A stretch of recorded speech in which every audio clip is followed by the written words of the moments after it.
Fala pessoal, tudo bem? Como vocês estão? Sejam bem-vindos. Hoje, nessa aula, que nós vamos ter sobre política e religião, eu quero falar sobre o Estado, as características do Estado, por que é importante a gente ter um Estado, discutir algumas teorias da formação do Estado.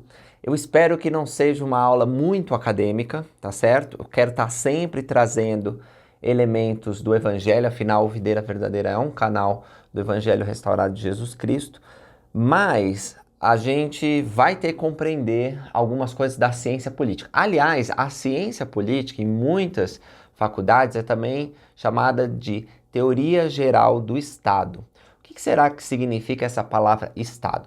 Essa palavra, ela tem muitos significados. Você pode falar, por exemplo, do estado de saúde do José. Ai, não anda bem, o José, ele tá meio mal, pegou uma gripe forte, então o estado dele não tá bem. Ou você pode falar, quando você está preenchendo o formulário, do seu estado civil, solteiro, casado. Ou você pode falar do estado, do lugar que você nasceu, né? Ah, eu sou do estado de, não sei, Santa Catarina. Eu nasci em Florianópolis, sou do estado de Santa Catarina. Ou sou do estado do Pará. Eu morei em Belém muitos anos, né? Eu nasci lá no estado de Belém. Você vê que estado, nesse sentido, é uma divisão política, administrativa. Muitos países seguem essa forma de divisão por estados. Outros países, eles se dividem a área deles de uma outra maneira. Às vezes é província, às vezes é condado. Os Estados Unidos, por exemplo, o próprio nome já diz, Estados Unidos. Então veja, essas áreas que têm uma determinada população, elas ficaram unidas sob uma mesma Constituição. Então, a América, como é chamada, os Estados Unidos da América, ele é uma reunião de 50 diferentes estados.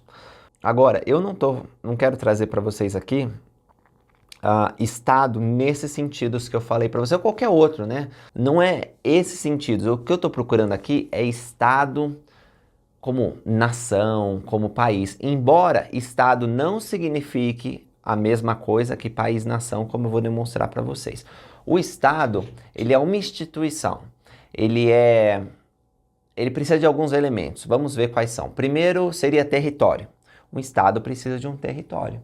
A Casa de Israel, ela formou um Estado, né? Nessa concepção que eu estou trazendo para vocês. A gente já vai discutir os Estados pré-modernos, né? Como que funcionavam as civilizações no passado. Mas, se a gente for ver agora, em termos de vocês entenderem, a Casa de Israel estava no reinado de Davi e Salomão, tinha um território, tinha um povo, mas quando esse povo foi cativo, por exemplo, pela Babilônia, né? Nós sabemos que a casa de Israel entrou em iniquidade e eles foram destruídos. E muitos foram levados para a Babilônia. O livro de Mórmon já começa com essa profecia, de que no final do reinado de Zedequias, né, reinou há uns 10, 11 anos, a Babilônia veio mesmo e destruiu eles. Bom, o que acontece? Quando eles estão no exílio, na Babilônia, eles continuam como casa de Israel. Os hebreus, eles têm traços culturais, língua própria, eles são distintos dos outros povos, inclusive da Babilônia. Embora eles preservem a sua identidade cultural, dava para você ver quem era de Israel, né? Se você ler o livro de Daniel, outros livros que passam nesse período, você percebe que existia conflitos entre as duas culturas, mas eles não tinham Estado. Eles queriam voltar, e eventualmente eles voltaram para o território deles. Mas nessa ocasião em que eles estavam apartados, eles eram uma nação sem território, portanto não formavam um Estado. Houve a formação do Estado de Israel, a gente pode estudar sobre isso mais para frente. Uma coisa importante, né, que aconteceu depois da Segunda Guerra Mundial. Mas o que eu quero que a gente entenda é que o Estado, conforme eu estou falando aqui, é uma região territorial, então precisa de um espaço geográfico, onde essa instituição, né, o Estado, com letra maiúscula, vai exercer soberania.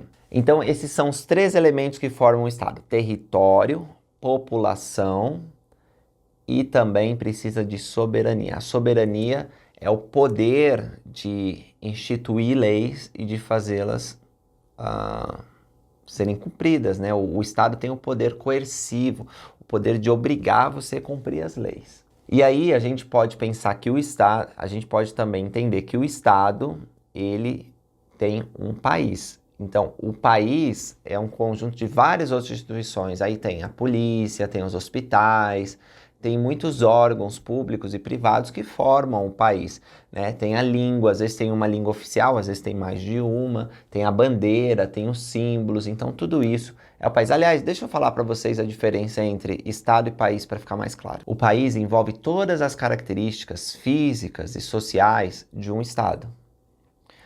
Então, mesmo os técnicos que falam, né, os cientistas políticos, às vezes eles usam como sinônimo país e Estado. O Estado brasileiro, por exemplo, cuja a maioria da audiência ela vem, né? A maioria de vocês está assistindo do Brasil. O Estado brasileiro é a República Federativa do Brasil. Então, o país é a República Federativa do Brasil. E aí ela é comandada pela união de 3 poderes, o Legislativo, o Executivo e o Judiciário, que a gente vai tratar também numa outra aula específica. Agora, qual seria a diferença entre Estado e governo? O governo é a administração do Estado, o que é feita, na maior parte das vezes, né, diretamente, esse é o poder principal para administrar, chamado poder executivo. O poder legislativo, o poder judiciário, eles também têm certos papéis de administração, mas a administração pública é principalmente feita pelo poder executivo. Ele que é encarregado de executar as leis, de colocar o país nos trilhos. Então, é importante a gente entender que Estado não é governo, porque em alguns países existem 2 líderes, um para representar o Estado, um para representar o governo. Um exemplo é o Reino Unido, né, onde a rainha da Inglaterra, ela representa o Estado, os diversos estados, inclusive, que estão sob o domínio inglês, e o primeiro-ministro, ele lida com as questões de governo, ou seja, da administração pública do país. Qual seria a diferença de Estado e nação? Como eu falei para vocês, muitas vezes a gente pode usar como sinônimo essas palavras e não há problema. Mas a nação é um conceito étnico-social, ou seja, a cultura, os costumes, a língua, tudo isso é levado em consideração. Então, dentro de um território, dentro de um estado, nós podemos ter mais de uma nação. Inclusive, há nações que clamam para ter o seu próprio estado, mas não tem. E eu peguei aqui um exemplo para vocês, que é a Espanha.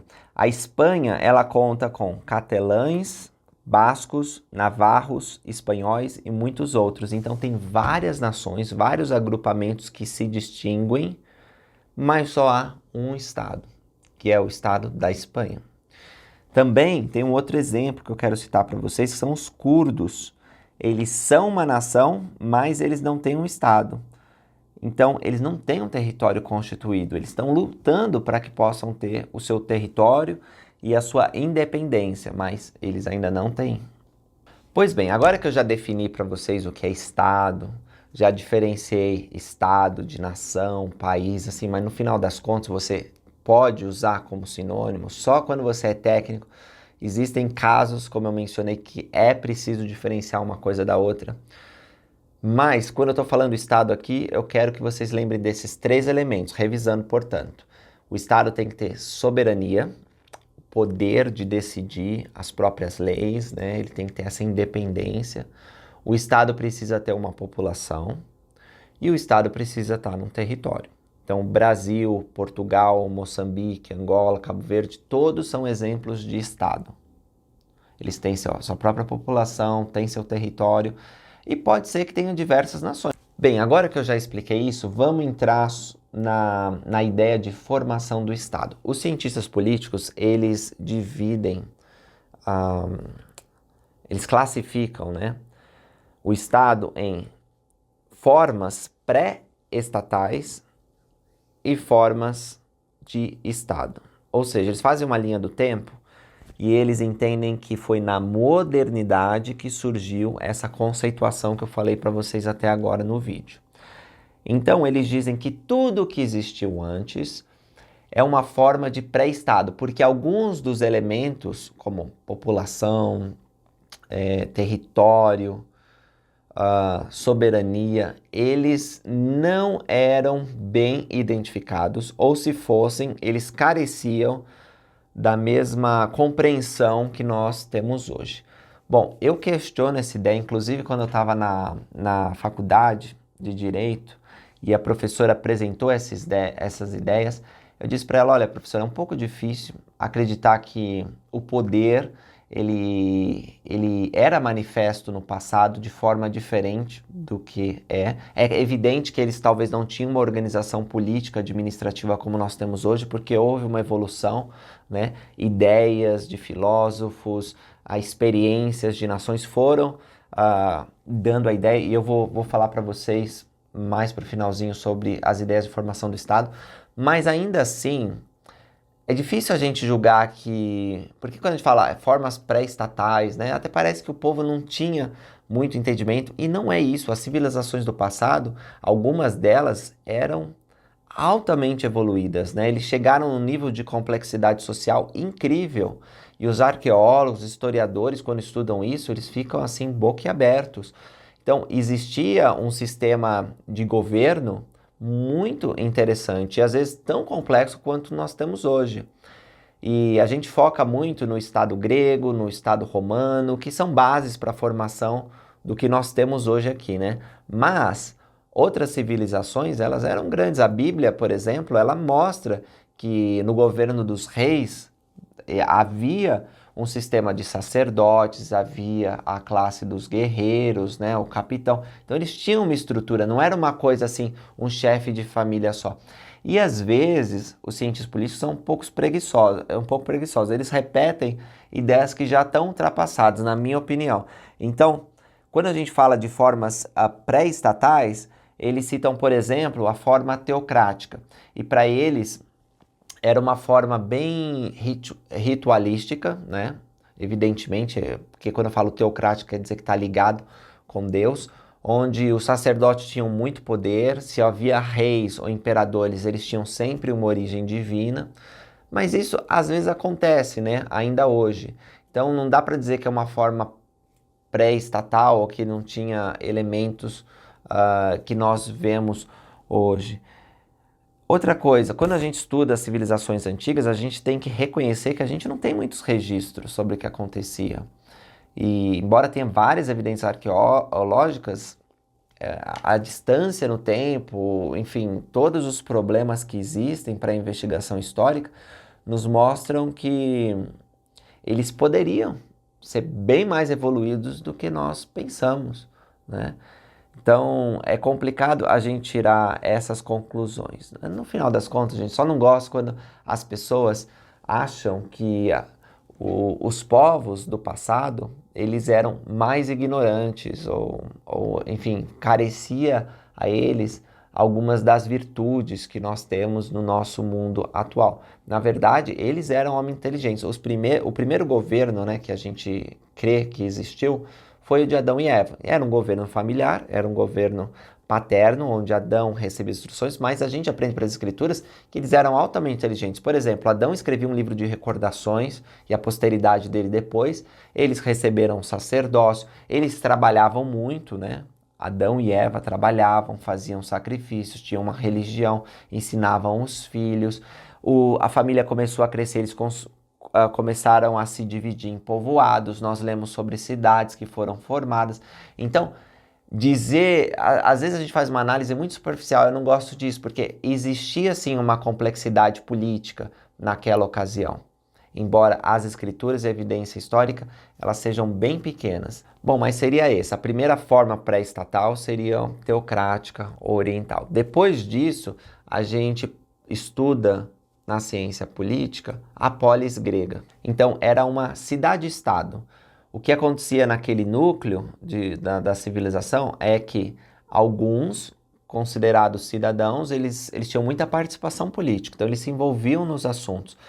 Claro que a classe que era considerada cidadão era muito pequena comparada ao total da população. Escravos, mulheres, enfim, camponeses que não tinham esse título, eles eram todos excluídos dos debates, né? Mas ainda assim, houve uma participação desses que foi importante para a criação do Estado como nós conhecemos hoje.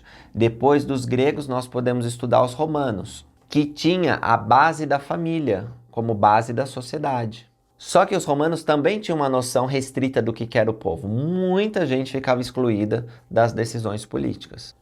Bem, tudo isso daí, assim, é só alguns parágrafos que os cientistas políticos estudam, porque eles vão se concentrar mais na formação do Estado moderno.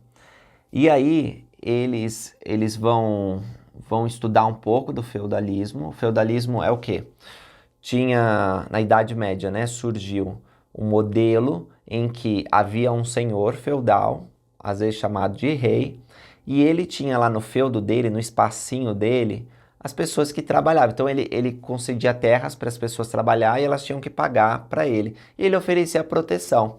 E se ele quisesse aumentar o feudo dele, o reinado dele, ele casava com alguém, arranjava casamento ou fazia guerra. Então assim era mais ou menos como acontecia. O feudalismo, ele foi desaparecendo e o capitalismo, ele foi surgindo e crescendo. O capitalismo, eu sei que é uma palavra complexa, a gente vai estudar sobre isso também, mas nesse caso aqui, eu quero trazer a simples concepção de que o capitalismo é essa troca de mercadorias. Esse escambo começou a fazer com que os feudos, eles perdessem certa relevância, né? Porque você tinha rotas comerciais, você começava a fazer trocas, e isso fez surgir um movimento que levou a grandes navegações, exploração, colonialismo e assim por diante, tá? Então, o capitalismo, ele fez também com que as ideias das pessoas, elas fossem exportadas para outros lugares. O cristianismo, ele tem uma importante tarefa, né, nessa época, porque os cristãos entendiam que tinham que levar a mensagem de Cristo para o mundo todo. E a igreja já não era mais a igreja de Jesus Cristo, porque Cristo e os apóstolos tinham morrido, mas a igreja que surgiu no lugar da igreja de Cristo, ela sempre tinha dissensões também, né? Tanto que houve um grande cisma, mas tinha brigas entre os nobres ou os reis com o poder papal, o poder da igreja. E inclusive surgiram outras religiões a partir de brigas como essa. Mas o que eu estou tentando contextualizar para vocês é que para chegarmos à ideia que temos hoje, ao Estado brasileiro, Estados Unidos, Estado de Portugal, não foi tão fácil, passou por muitas coisas. Inclusive os países, né, os estados da Europa, eles surgiram de uma formação assim. A princípio eles eram feudais. Uma outra coisa importante que eu esqueci de falar, e está ligada à formação dos estados da Europa, são as invasões bárbaras, né? Eles também invadiam e eles acabavam permitindo que a religião, os costumes do lugar, eles fossem usados pelos povos, enfim. Houve uma série de coisas, guerras, é bem complexo essa parte porque envolve séculos de história. Mas o que acontece é que essas nações, elas foram formadas e elas precisavam justificar por que elas existiam. Não apenas para os cidadãos, para os povos que estavam, né, diante delas, mas até para as outras nações, para justificar essa soberania que elas diziam que tinham. E como que acontece isso? Bom, agora eu vou entrar na parte dos contratualistas, que é uma maneira de se explicar a formação do Estado, através de um pacto social. Um contrato que eu e você assinamos para que as coisas sejam assim como são. Mas antes de entrar nisso, deixa eu dizer rapidamente, existem outras teorias para a formação do Estado. A teoria marxista, que eu vou falar sobre comunismo e socialismo numa outra ocasião, eu volto sobre isso. Existe a teoria do Augusto Comte, por exemplo, que é o pai do positivismo, né? Dizem que e ele é considerado o pai da sociologia também. Ele diz que o Estado surgiu pela força ou pela riqueza. Existe uma análise psicanalística que vai tentar entender o Estado com, sei lá, conflitos como morte, homicídio, o complexo de Édipo e assim por diante. Não vou entrar nisso. E existe também a ideia de que foi a violência, né, as hordas violentas que invadiam, que acabou fazendo criar estados. Mas a gente vai focar naquilo que é o mais estudado e que eu acho que melhor representa e aquilo que eu acho que é melhor para o seu entendimento sobre a formação do Estado, que são esses filósofos chamados de contratualistas. Eles são importantes porque eles inspiraram a formação de diversos estados, inclusive dos Estados Unidos, a Constituição norte-americana, que vai inspirar a Constituição do Brasil e muitas outras constituições pelo mundo. O presidente Oaks falou algumas conferências gerais atrás sobre a importância da Constituição dos Estados Unidos e nós pretendemos falar um pouco sobre Constituição no futuro breve. Mas o que eu quero trazer para vocês é que os contratualistas são esses pensadores que queriam entender, ok, por que existe Estado? Por que existe governo? Essa é a melhor forma de organizar as pessoas de uma sociedade? Será que existe uma maneira como que era antes, né? Agora, eles vão pensar num negócio que se contrapõe ao Estado, que é chamado de estado de natureza. O estado de natureza é uma situação hipotética, é uma situação abstrata, né? Não necessariamente existiu, mas eles usam esse modelo para conseguir falar sobre o Estado e justificar o Estado. Se bem que, eu acho que é Rousseau, ele diz, sim, o estado de natureza existiu. Mas é difícil, a gente poderia dizer que o estado de natureza, se a gente fosse colocar numa perspectiva cristã, seria uma época pré-adamita, né? Ou numa época de Jardim de Éden. Mas eles não fazem essa tentativa, é realmente um exercício da mente deles, tá bom? E eu já vou explicar para vocês, vão entender. O estado de natureza, e essa é uma outra coisa também, os contratualistas, eles não concordam entre si em vários aspectos. Por exemplo, sobre o estado de natureza. Para Thomas Hobbes dizia, e Spinoza também, que o contrato de natureza não, eles vão dizer que o estado de natureza é um estado perigoso, é um estado de constante guerra, é um estado onde o homem é o lobo do homem, ou seja, é a lei do mais forte.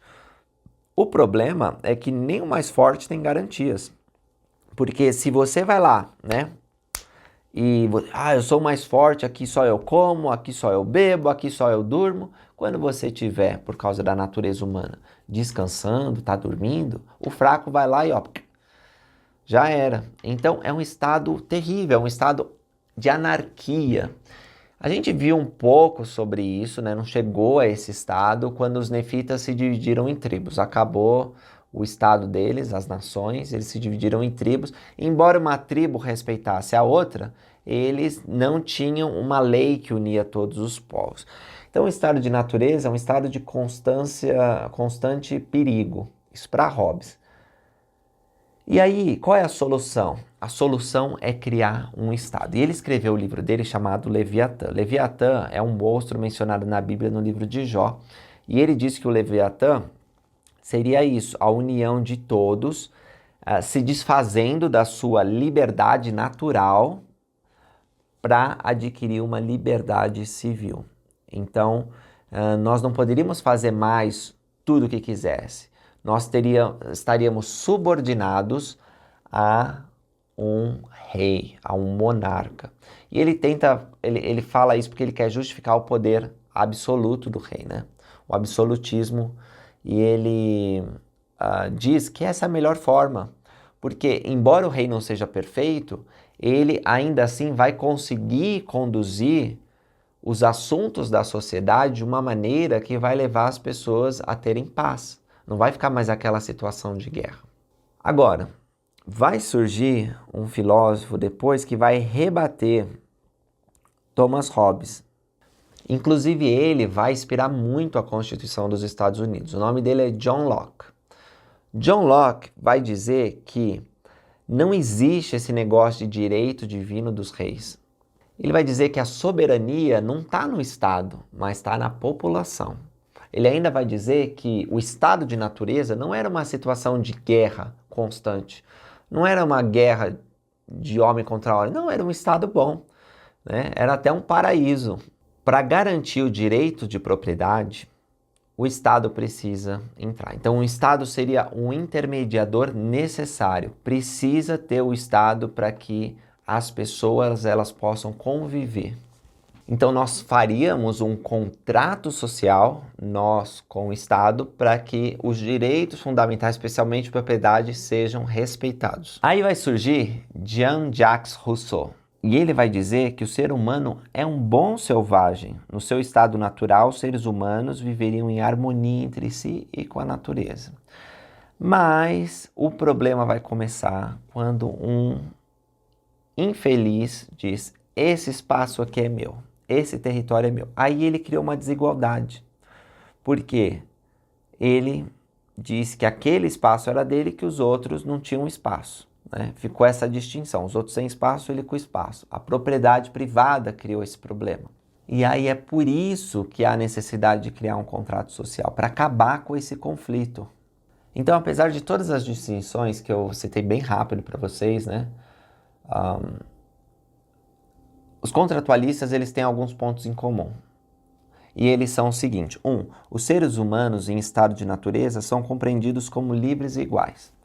Alguns pensam que o estado de natureza é perigo, outros pensam que o estado de natureza é pacífico, mas de qualquer maneira, os indivíduos, esse é o segundo motivo, eles têm que abandonar essa liberdade natural para firmar o contrato social.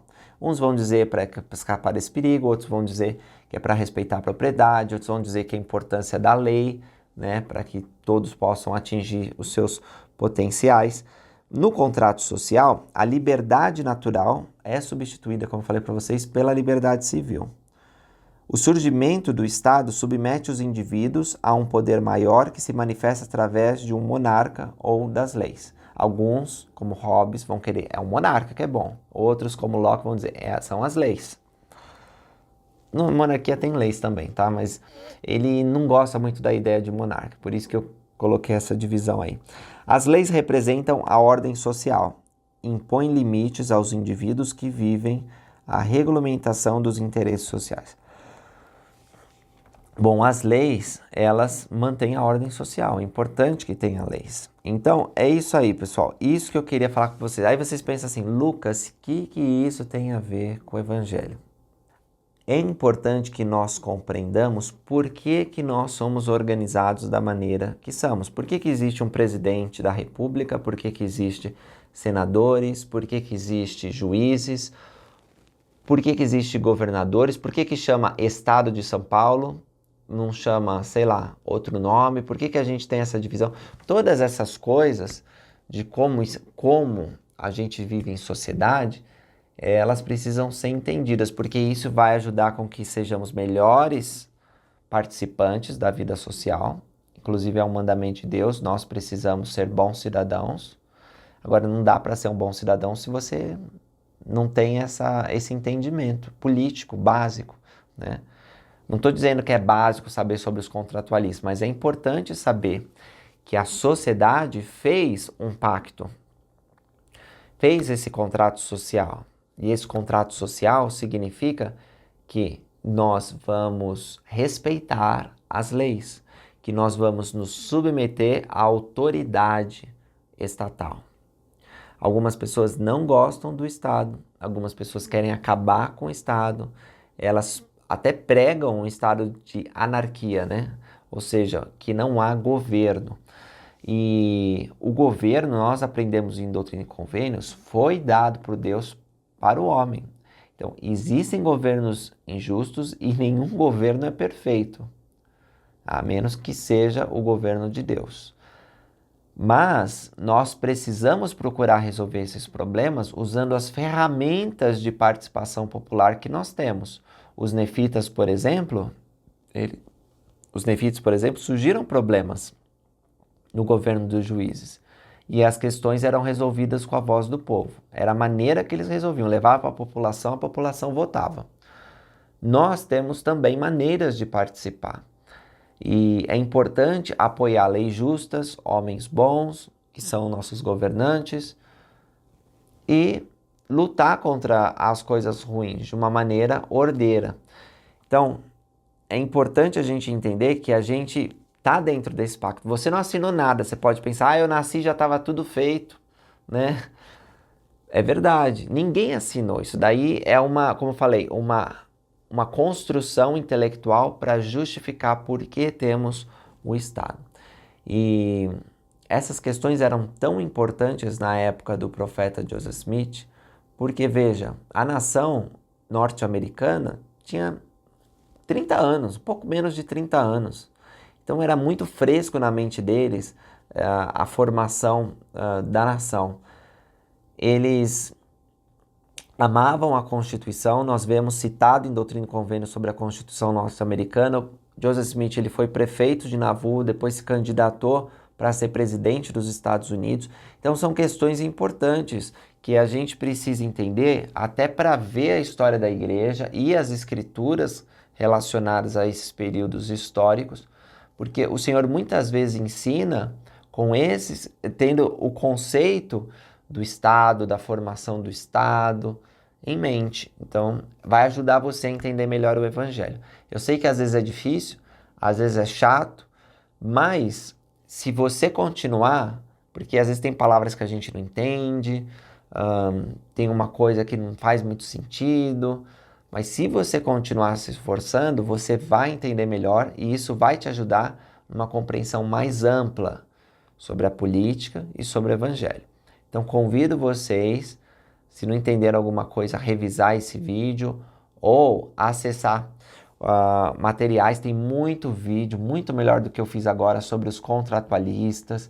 Tem vídeo sobre o Estado, as formas pré-estatais, né? Como que era o Estado medievo, como que as civilizações antigas se organizaram.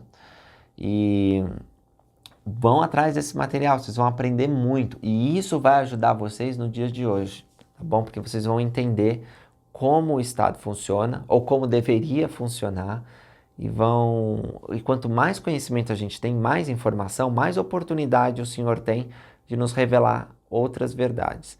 Então é isso aí, obrigado por assistirem esse vídeo, espero que vocês tenham gostado, compartilha com os amigos e no próximo vídeo a gente vai continuar falando de política. A gente vai chegar no momento em que a gente vai falar de coisas que vocês me perguntam bastante, como comunismo, é certo o membro da igreja se unir a determinado partido ou tal, às vezes aquele partido tem uma ideia que é contra os princípios do evangelho.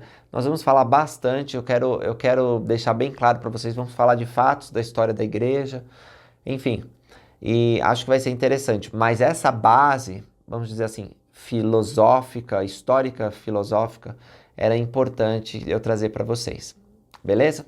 Obrigado e até a próxima.